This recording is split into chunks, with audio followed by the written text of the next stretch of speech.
Hello everyone, thanks for joining us here on Horizon. Well, during the last decade, less than 1% of the American population served in uniform, the smallest percentage since World War II.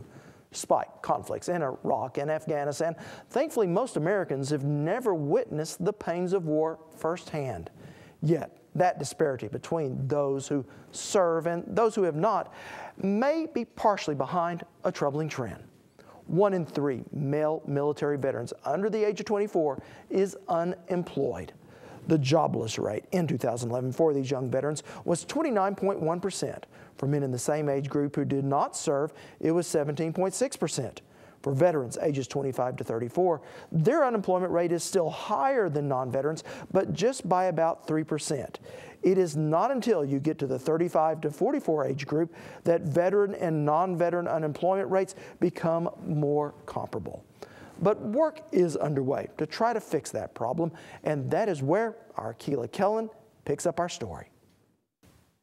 Re-entering the workforce hasn't been the easiest task for some of our men and women who have served our country, which is why national efforts have been put into place to fix the problem at hand, making government officials in Oklahoma take action. With soldiers returning home and families being reunited, many of the men and women are coming home to face a new challenge of finding work. Secretary of Veteran Affairs Rita Aragon says efforts are being put into place to find employment for our servicemen. Even in Oklahoma, we're still about 3 to 1 as far as a veteran unemployment to civilian. There are a lot of reasons for that, but the truth is that's why it's so urgent. Obviously, there are not as many veterans right now because of the big influx of the National Guard. We have a huge number that are facing unemployment. But when we talk about the numbers in general, it's usually about 3 to 1. Major General Lee Baxter spent more than 3 decades on active duty and says it's often not easy for soldiers to transition back into civilian life. For the individual returnee, is he's got to understand and feel good about his own future and what he's going to do. And for a lot of Oklahoma veterans, that's an uncertain period. And as they return, particularly now the National Guard, a lot of these young men and women need that education and need the security that comes with finding themselves in a new professional pattern and a new job. A transition often made easier thanks to life lessons gained in the military.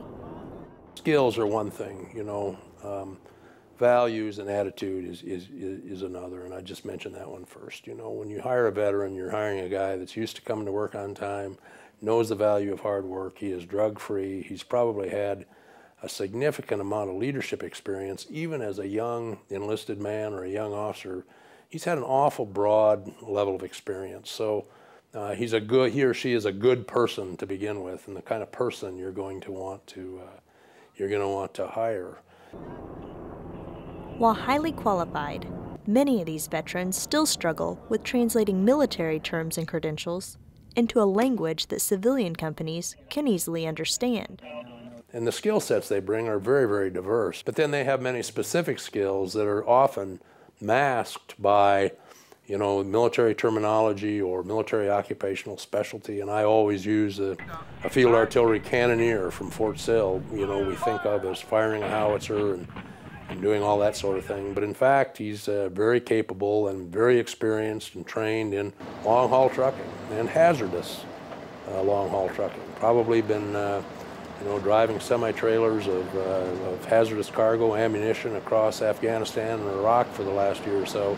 So it's a very easy transition for him into driving trucks that have hazardous material in the civilian sector. And our challenge is to translate those skills to a civilian company's understanding of what's needed and get them their certification earlier and give them credit for what they've done, not necessarily what it's been called. And helping these veterans transition into civilian life is a combined effort here in the state.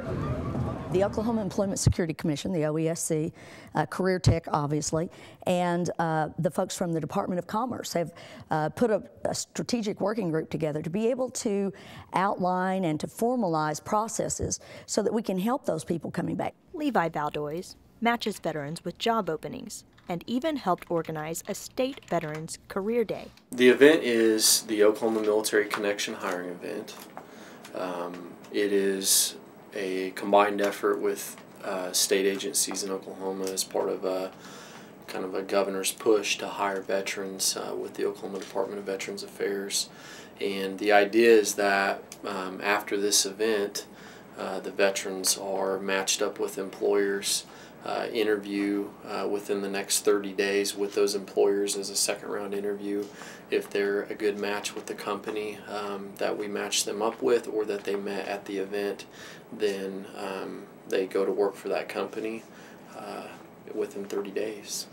And according to Air Force Brigadier General Ben Robinson, continued unemployment among our veterans could in the long run even threaten our national security.